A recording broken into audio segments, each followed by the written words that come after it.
Чернодрински никако да се врати дома, ама и да дојде, има што да види.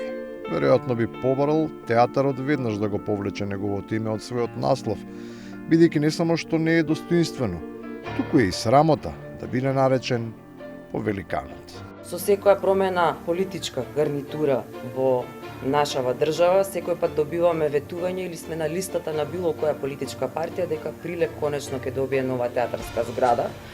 Па од толку многу театри што ни изградивте, не знаеме во кој поправо да се вселиме.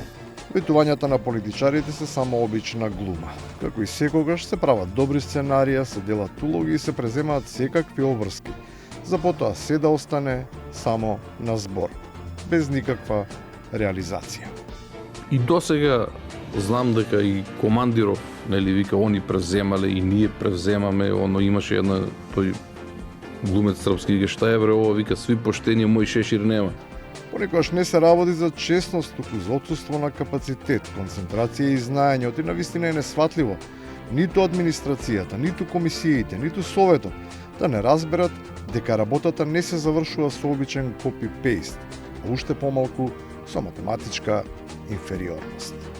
Копирали сме од 24-та, односно 23-та, а требало 24-та ти ја површи.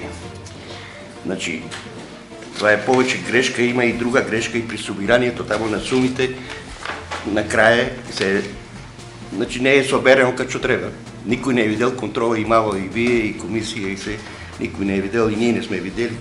Но од време на време се прави обиди за политичка манипулација и тоа за работи кои се видливи, ама без брз и вешт факт-чекинг. Останува да се лизне, како алтернативна вистина. Па ајде да го провериме и тротоарот во Валандово, кој што има лизгави плочки, каде што еден куп од граѓаните реагираат за тоа. Јас ќе ве прашам кога последен пат сте поминали низ тротоарите на споменатите кои што ги споменавте во општина Валандово и кога последен пат сте имали инцидент, односно сте паднале на истите тие плочници. Ако може да ни кажете, ако не ќе побараме информација од Здравствен дом Валандово, дали имате некои сериозни повреди поради тоа.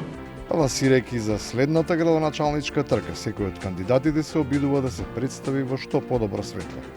Па нападот е недоброто оружје што се користи. Особено ако во контекст се стават можните опоненти. Ќе никнало зграда, јас не сум некој градоначалник од центар или од друга општина кај што пожар па никне зграда. И на крајот, за тие што палат пожари. Добро, Никола, ајде со тебе не може да се разбере човек, само популизам продаваш тука. На ниједна комисија не се појавил. Забелешката би можела да се однесува и на човекот кој што дели лекции од далеку. Па наместо посочениот, коментарот, упатен кон еден Никола, би можел да важи и за унгарскиот истомисленик.